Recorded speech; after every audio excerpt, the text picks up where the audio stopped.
The Heavenly Demon. Can't Live a Normal Life. By Sanchin. Chapter 234. Festival for Festival. Part 5. Sanchez's eyes trembled. Morales's defeat was unexpected. He couldn't accept the reality that his master, who was like heaven, had been defeated by Roman Dmitri, who was younger than his master. But he saw it with his own eyes. Roman Dmitri consistently had the upper hand, and Morales struggled until the end and accepted the price of defeat as a warrior. Blood smeared on the ground. The fact that Morales was really dead reminded Sanchez of the words he said to Roman Dmitri. "You don't know the value of that position. There are many warriors in Valhalla who will give anything to stand on that stage. Please tell me something. Do you think you are qualified to deal with Barbossa on behalf of Morales?" At that time, he believed in those thoughts. He didn't deny the fact that Roman Dmitri had accomplished a lot of things, but he didn't think he was up to par with the top rankers yet. What did Roman Dmitri feel upon hearing those words? With the ability to overwhelm Morales with this much, Sanchez's words must have been nothing more than presumptuous remarks. "Teacher." He looked at Morales and cried. He wanted to vent his anger over his death, but Morales showed genuine joy in his last moments. Recently, Morales has been saying something. He said that Valhalla was going in the wrong direction, and at some point, the people had lost their worth as warriors. Those who pursued pure confrontation had lost their place in the empire. Those who clung to power and played the role of head prospered, while those who risked their lives on the battlefield died alone, giving up all their achievements. It was a country that lost its mark. The values that Valhalla pursued had changed, and Morales hoped for a fight with Barbossa. Sanchez. I might die in the fight with Barbossa. No, the odds of me winning are slim. Still, there is a reason to fight him. The people of Valhalla are the warriors of Valhalla. I hope you see my struggle and realize the essence of the past, even a little bit. What kind of nation was Valhalla? At least, it wasn't a nation that persecuted the weak while asserting power. Risking his life, he said he would die in a meaningful manner, and he showed the same eyes in the fight with Roman Dmitri. So, in the middle of the fight, he knew Morales would die. In order for Roman Dmitri to truly gain recognition and head to the stage, he needed a scapegoat for his fame, and that was Morales. At that moment, he was determined to die. In the first place, he used his body, which he was having trouble with due to his rough life, as a flame to shine on Roman Dmitri. So Sanchez gritted his teeth and held his tears back, knowing Morales's intentions. Roman Dmitri was a talented person who deserved respect. I understand teacher's intentions, but this is too irresponsible. If you go away like that for the sake of some great cause, what am I going to do after I have lived all my life looking at teacher alone? Even knowing the value that comes first as a warrior, I hate teacher. It is hard for me to accept an honorable death as a warrior, but I will not let your death be in vain. Before the confrontation, Morales left a comment. If he truly died, he had to check the will he left behind. It was then. Roman. Roman.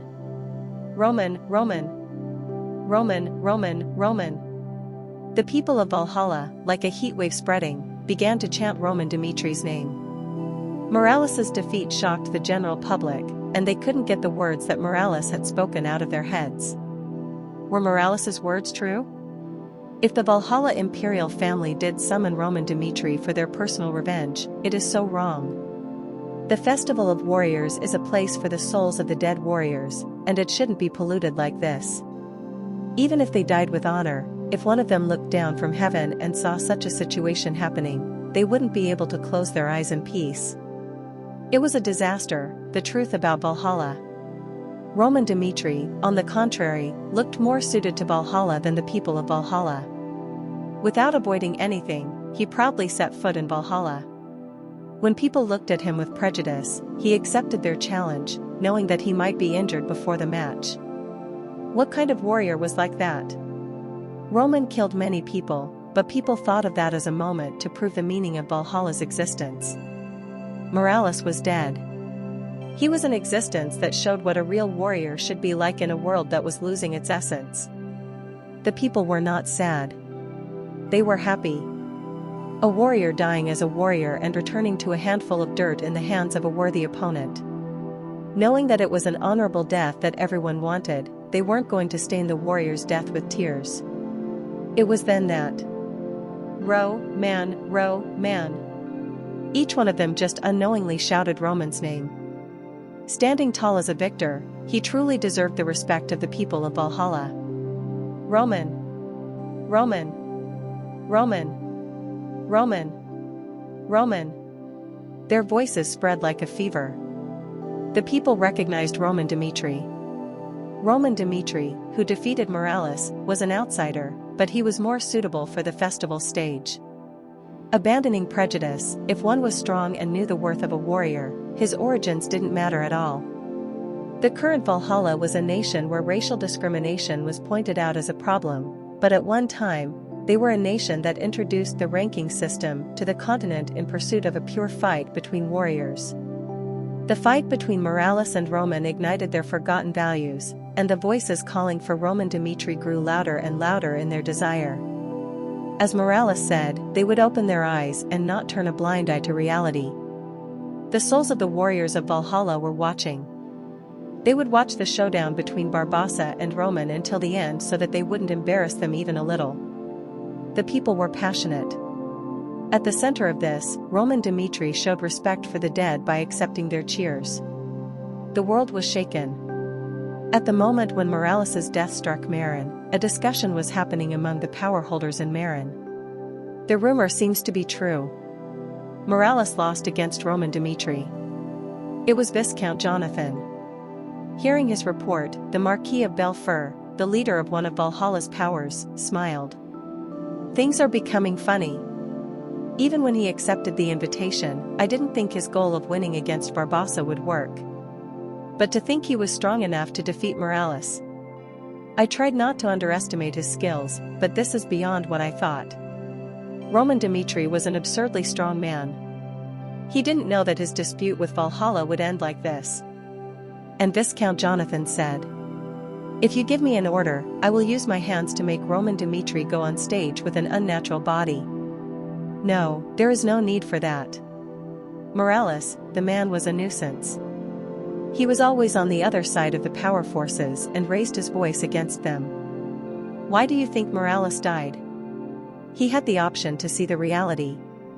But he accepted the sacrifice, challenged Roman Dimitri, and accepted his death too. It is a trick to prevent anyone from intervening in the fight between Roman and Barbossa. People clearly witnessed Roman Dimitri's power, and if he shows a weakened form on the day of the fight, they will have doubts. They didn't normally care about the opinions of the public. But in a situation where the public's opinion was on the verge of exploding, they knew doing the wrong thing would be a problem. Valhalla, the nation of warriors, was different from before. Now, they consider political issues when making decisions. Marquis Belfer, who was looking out of the window with a calm face, recalled the past he had buried. Viscount Jonathan. How much do you know about Barbossa? Well, isn't he a member of the 12 swords that represent the continent and our Valhalla? Right, most people know that. However, the true weapon he wields isn't a sword. What do you mean? Barbossa and Morales. The clash between the two of them. In their first fight, it was because of Barbossa himself, not his background. Barbossa is a clever person. While being confident in his win, he does everything possible to eliminate even a 1% chance of being defeated. So, let's leave the confrontation with Roman Dimitri entirely to Barbossa. He knows how to increase his chances in the right way. In the fight against Barbossa, Morales was defeated. He didn't evade the responsibility, but he thought that the outcome of the fight would have been different if his physical condition had been normal. However, was that really how it was? In the past and even now, Barbossa would overpower Morales. Even if he were confident of winning against Barbossa, the guy would gnaw at his opponent. In the fast-changing Valhalla, Barbossa was the representative of today's world. Marquis Belfer laughed. Roman Dimitri. No matter how desperately he tried, he wouldn't return home with a living body. It was a long day. The fight, which had been happening since early morning, ended with Morales's death. No one expressed their intention to challenge Roman anymore. If he had defeated Morales, who was originally supposed to be on the festival stage, they didn't need to test Roman Dimitri. On that evening, Sanchez found Dimitri. His face contorted, and he bowed his head right away. "Mr. Roman Dimitri, I am sorry for insulting you all the way. Knowing how bad prejudice can be, I couldn't tolerate an outsider being on our stage. Regardless of who wins or loses in the match, I respect your choice of going onto the stage despite knowing what the intentions of Valhalla are." There was no hostility. Morales's death and Roman Dimitri were two different things. The people of Valhalla didn't turn their backs on the opponents who died in fights. Roman Dimitri said, "Let's forget about the past. After the fight with Morales, I have no hard feelings for you. Thank you." When the fight was over, the emotions of the past were engraved into his body. And the way he respected Valhalla, Sanchez showed a determined look in his eyes. "The reason I came for Roman Dimitri like this is because of my teacher's will. Teacher recognized your true warrior spirit. That is why he accepted death from you, and when he went on the stage, he revealed the ugly truth of Valhalla to the people. So they would know the spirit of Valhalla." After the fight was over, he went back to his place. After reading Morales's will, which he had left in case something happened, Sanchez could not hide his embarrassed feelings. It was not just a will. It had shocking content. Morales wanted Roman Dimitri to know the truth, even if his own death would be meaningless. Teacher left this will, saying that Roman Dimitri should be fully aware of the dangers of the fight. Roman Dimitri. Valhalla's plan doesn't just end with the fight against Barbossa. Even if you defeat him in the battle, the life of Roman Dimitri cannot be guaranteed. After he read the will, Sanchez let out a sigh. Valhalla was down. Even if an individual raised his voice, a rotten nation wouldn't care about it. The foundation of the nation had become rotten. Despite knowing that, Morales risked his life to bring forth an alternative. Inviting Mr. Roman Dimitri to this festival. It is part of the Kronos Empire's plan. Teacher told me in his will that some powerful people in Valhalla had colluded with Kronos. So, if you want to survive, leave Valhalla right now. I will help you with that part. If you take on the stage of the match, a wounded Mr. Roman Dimitri will never be able to return to Dimitri alive. With a voice suppressing his anger, he spoke of the ugly truth. Chapter 235. Festival for Festival. Part 6. It was a shame. Sanchez questioned if Roman Dimitri was even qualified to be on the stage, but in the first place, the Valhalla Empire brutally trampled on the meaning of their festival. Even though changing the warrior to represent the festival was a sensitive issue, for political gain, Valhalla accepted the request of the Kronos Empire and changed the opponent. It felt so pathetic. How did their nation turn into this? This must be the reason why Teacher didn't compromise with the Valhalla royal family. If he had become their puppet, he would have been given a comfortable life, but like Barbossa, he would have had to fight against those he didn't want to fight. Now I can understand why Teacher hated those who were seeking change in the nation. Teacher wasn't afraid of change, he just hated those idiots on the high chairs who took everything in their control. Morales wanted Roman Dimitri to have the stage. If it was his skills that overpowered him, he would show the pride of a warrior by taking down Barbossa. However, the truth couldn't be hidden. It would be a pragmatic way to limit one option of Valhalla, but Morales provided a sure way for Roman to survive. Either way, it was a divisive option. Just because those in power were bad, Morales didn't want to fight like them. Then Sanchez learned the truth. He told the truth on behalf of the dead, and he assumed Roman would take the safe way out. It was expected. The death of Morales made Roman Dimitri shine, and if he went to a faraway nation, he wouldn't be at risk with Valhalla's plan. However, Roman Dimitri's reaction wasn't what he had expected. "I know." "What?" Do you mean you knew that Valhalla was talking to Kronos? It was shocking. Roman Dmitri set foot in Valhalla despite knowing the ugly truth, and he continued. The relationship between Kronos and Valhalla is a strange one. People think Valhalla acts like a bystander, but in fact, what they're doing can't just be described as being a bystander. It is something that you will understand if you look at the civil war in Cairo. If Marquis Benedict succeeded with the rebellion and the regime changed, the Kronos Empire would have used Cairo as a bridge to start their continental conquest. If Valhalla had gone against Kronos at that time, what does that even mean then? It holds no meaning. Bystanders don't give advantages to others. To think that one preserves one's power just by watching is the idea of weak people who have never held power. Between the relationships of the empires, a small doubt formed. People said that the empires regarded each other as a huge block in their plans, but the two would never hurt each other. It was like they were acknowledging the existence of each other. I don't think the relationship between the two empires is one of perfect alliance. In the end, each of them is a force that holds a large piece of land. If a certain level is exceeded, then the two would also have to fight. However, until the surrounding forces are fully sorted out, there is enough reason for them to join forces. Considering such a premise, it leads to the conclusion that Valhalla isn't just watching on the sidelines. What? Sanchez took a deep breath, as it felt like he was the one running out of air. Roman Dmitri spoke calmly, but as someone from Valhalla, he was shocked. Valhalla was a nation of warriors. They had thoughts and passion, and they followed what they believed in. That was a good way to say it, and Valhalla, which was closed, was called a nation of no communication. But Sanchez still liked Valhalla.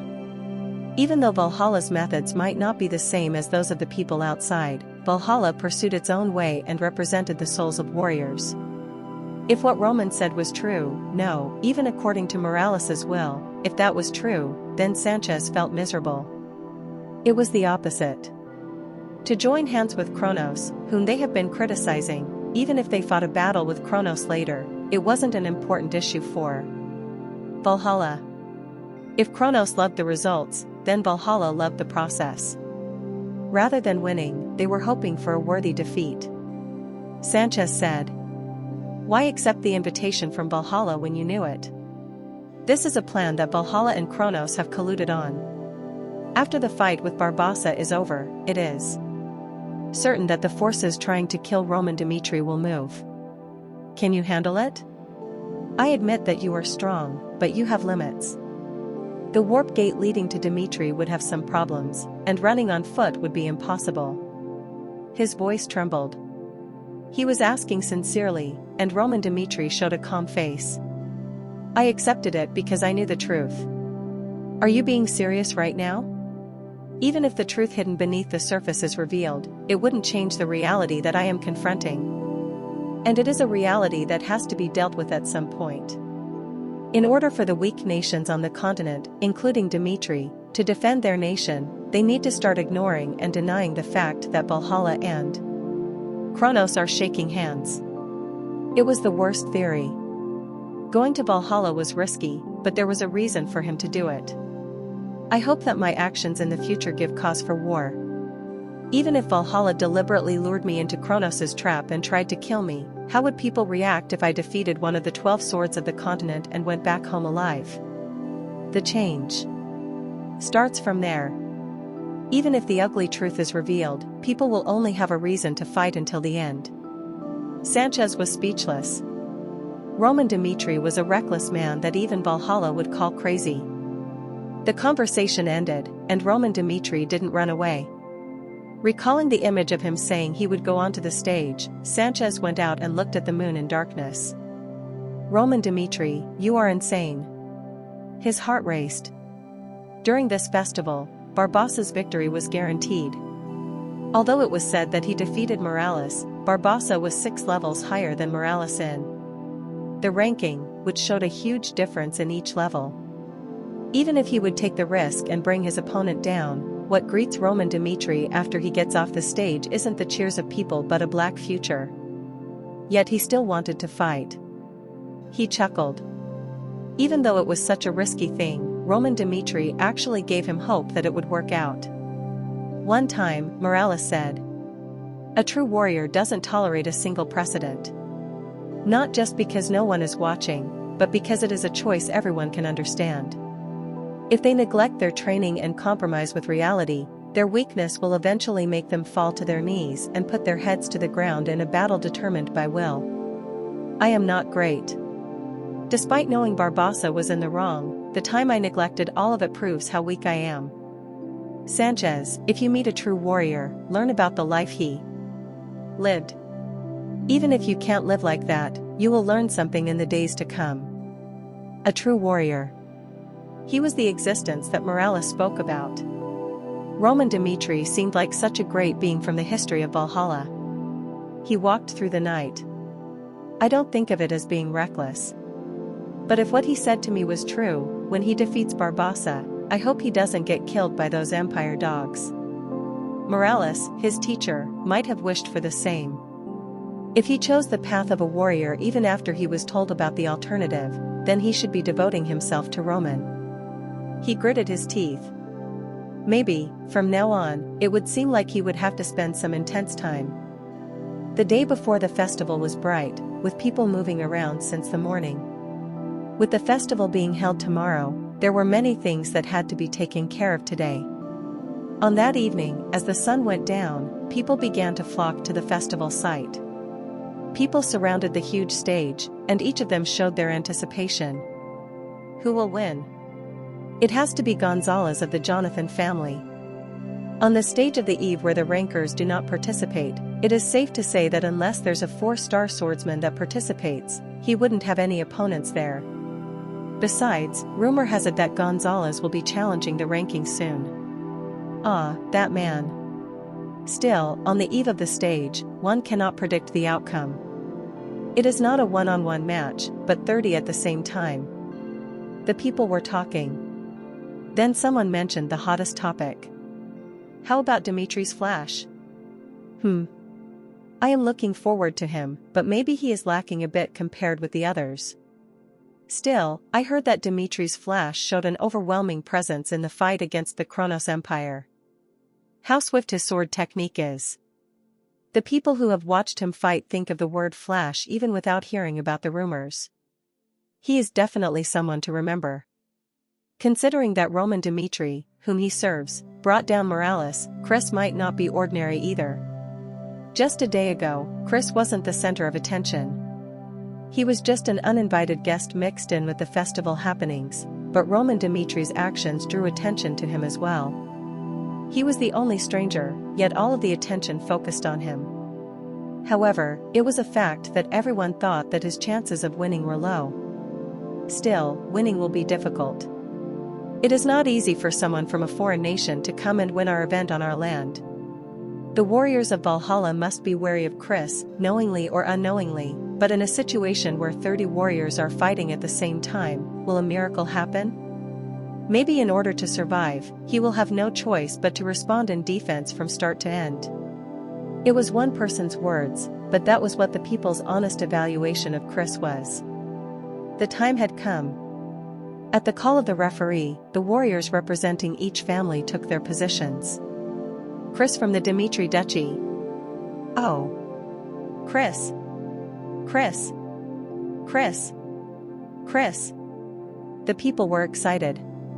Most of the people weren't sure of Chris's victory, but that didn't mean they were going to reject him.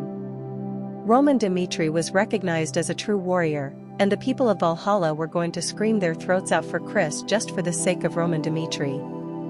That was the situation, and among the warriors there, several didn't like it.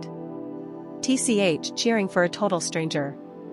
Even if I die here, I cannot see someone who isn't from Valhalla winning here. It was as people had expected. Just as people didn't like Roman as Barbossa's opponent, Chris was going through the same thing.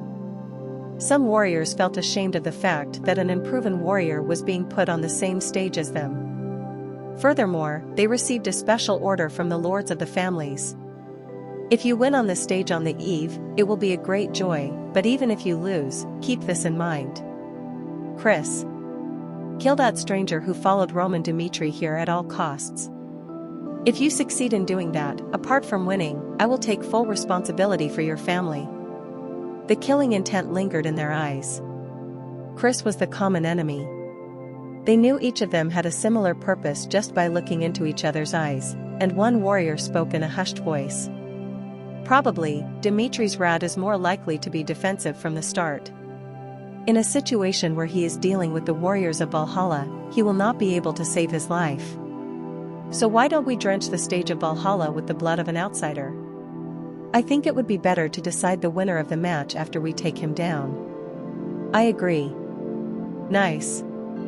We will take down the stranger first and chew him up." The warriors laughed. They all had the same opinions. Even though they would have to take each other's lives next, achieving a common goal felt good. Finally, the high-ranking nobles, including the emperor, were all seated. At the signal that everything was ready, the referee raised the flag. "Flutter. Start." The signal announcing the start of the eve of the festival was given. The people went crazy, and it was then. Pat. Someone moved. It was Chris. Contrary to everyone's expectations that he would move defensively, he ran straight into the warriors first. And then, flash.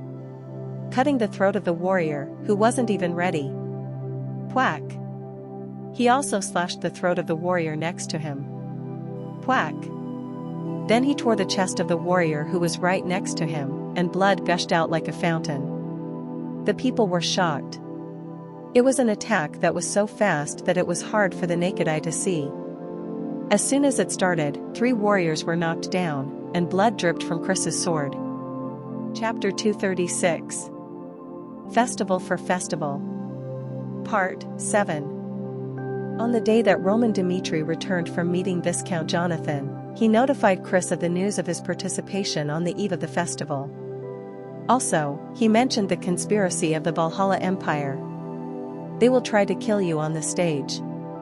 If Barbossa doesn't win the match between him and me, as they have expected, they must be intending to cut down my strong limbs before they grow further in the future."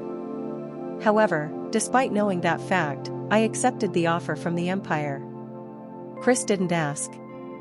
Roman Dimitri was informing him of the danger that would come from this incident, but it sounded like he trusted him. It was overwhelming. It was a dangerous position, but it was worth going to. "Chris. This trip to Valhalla has been a series of dangers from the start until the end. Valhalla will never stay still from making a stop and head back to Dimitri, but we need to be sending a clear message through this. Both on the eve and on the main stage of the festival. If we defeat the warriors of Valhalla and win, and if we go through the enemies and return alive, the value of those who follow and trust Dimitri will be unshakable." Someone might ask him, did he have to go that far? Even if he had refused Valhalla's invitation from the start, Roman Dimitri had already created a bond of trust with them. In a safe place, giving orders was enough. If Roman Dimitri's goals could have been safe from the ambitions of the Empire, there might have been other options too. But the purpose of this was different from the start. Roman Dimitri considered the Empire, which people thought was untouchable, as an equal opponent, and therefore, he didn't want to step back even a little. If they attacked him, he would hit them back the same way.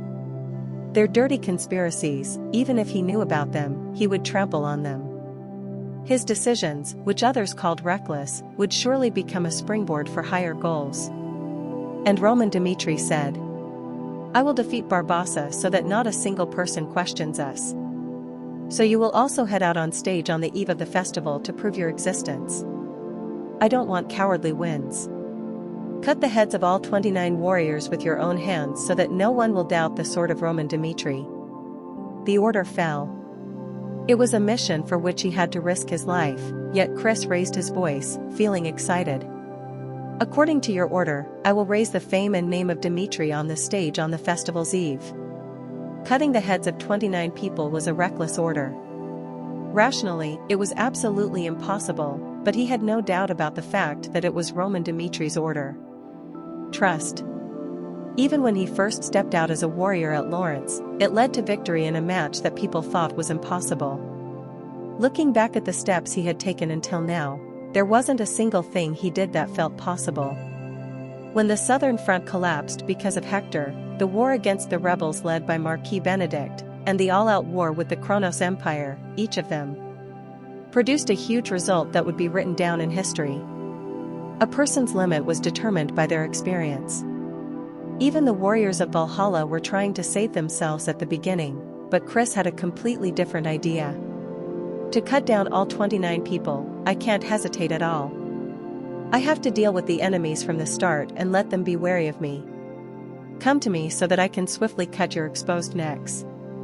His defeat was ruled out. A strong desire rose, and Chris kicked the ground. At the unexpected sight, the warrior who tried to respond swiftly had his neck slashed. Flash. Flash. Extreme swift sword. The opponent couldn't even properly check how to wield his sword. When the other warriors looked confused at the head floating in the air, Chris jumped up and cut off another warrior's head. It all happened in an instant. Less than 10 seconds had passed since the flag was waved, and the audience burst into cheers. Whoa! Insane! Chris! Go! At that fleeting moment, all the warriors turned to Chris. Even though they weren't together, they instinctively realized that they had to deal with the most prominent being. 30 fights, the stage on the festival's eve was like that.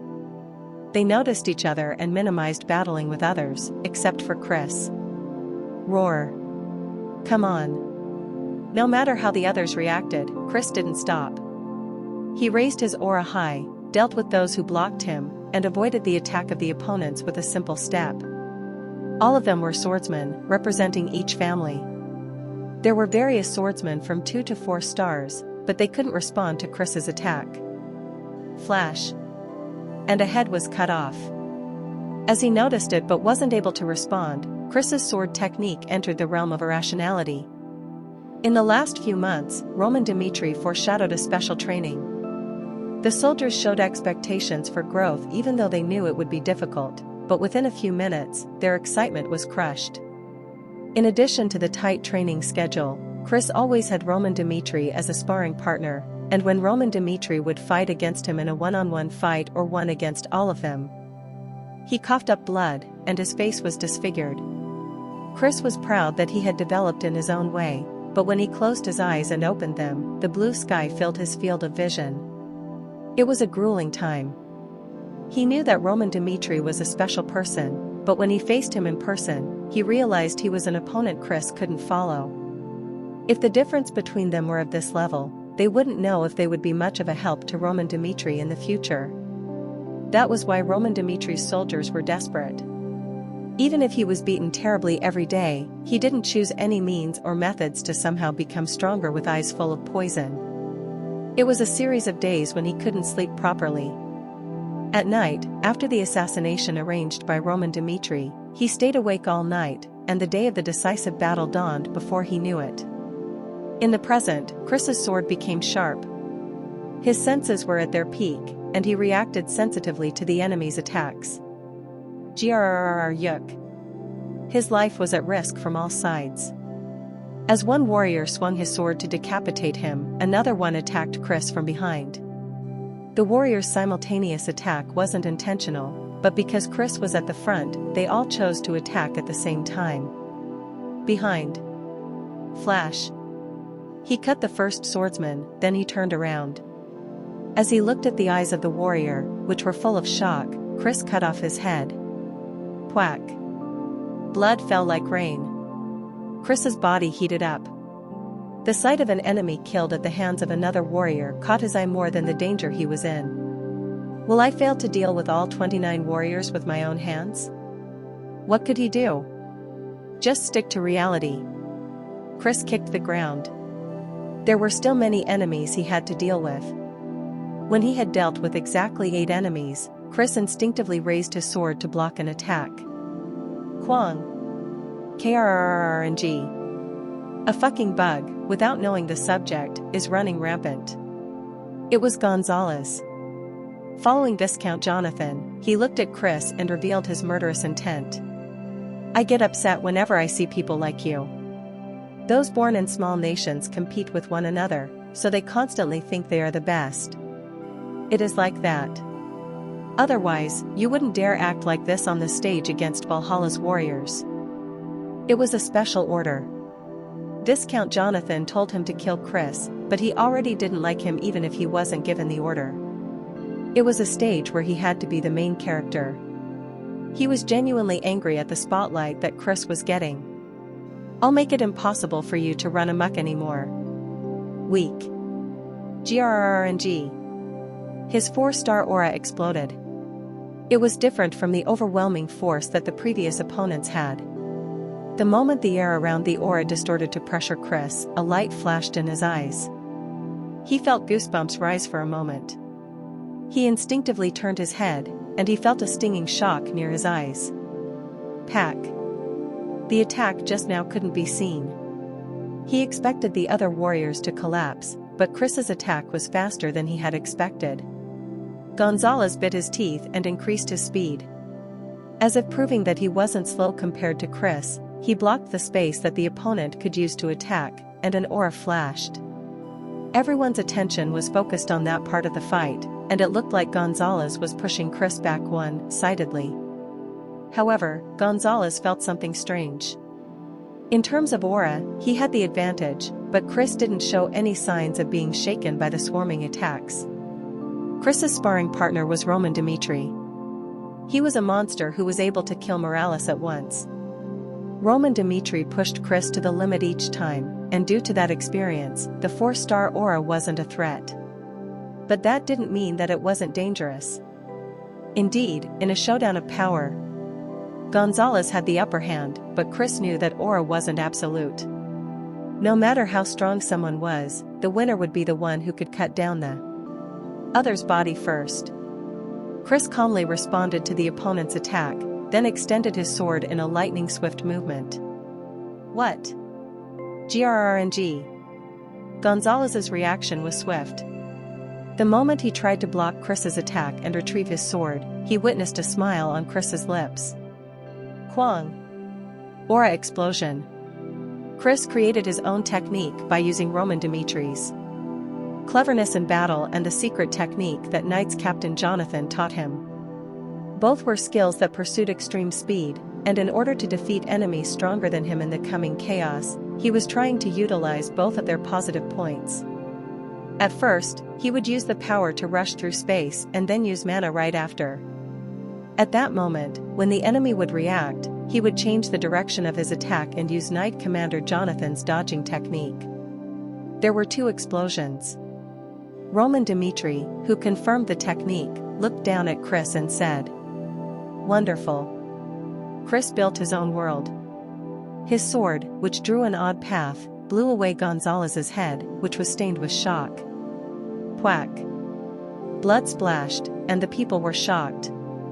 Gonzalez was someone whom everyone determined to be a candidate for the championship, and they never imagined his head would be cut off so easily. There are 9 people now. Yet he was feeling hungry for more. Gonzalez was just one of the 9. To Chris, defeating an opponent stronger than himself didn't hold a special meaning. It was something no one could imagine.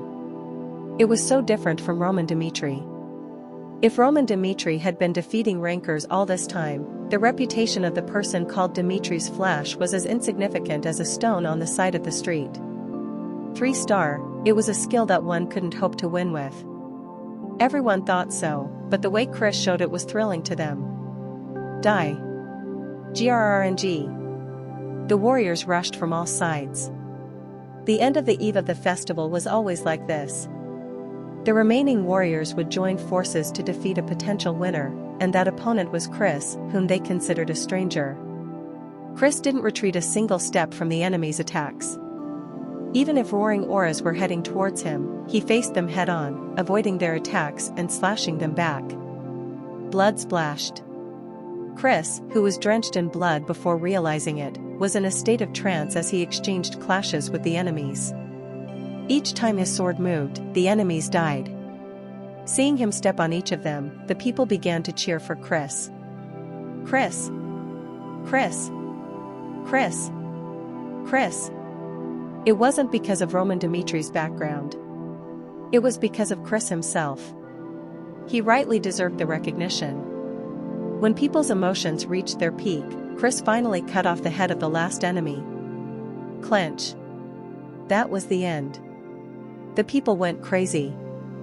On the stage where blood had rained, the winner who survived until the end was an outsider. And everyone focused on him. Now, it was the winner's turn to show courtesy to the emperor and receive honor and wealth. However, Chris knelt down and offered his sword. What is that? The people were shocked. The one at the end of Chris's gaze wasn't the emperor of Valhalla, but Roman Dmitri.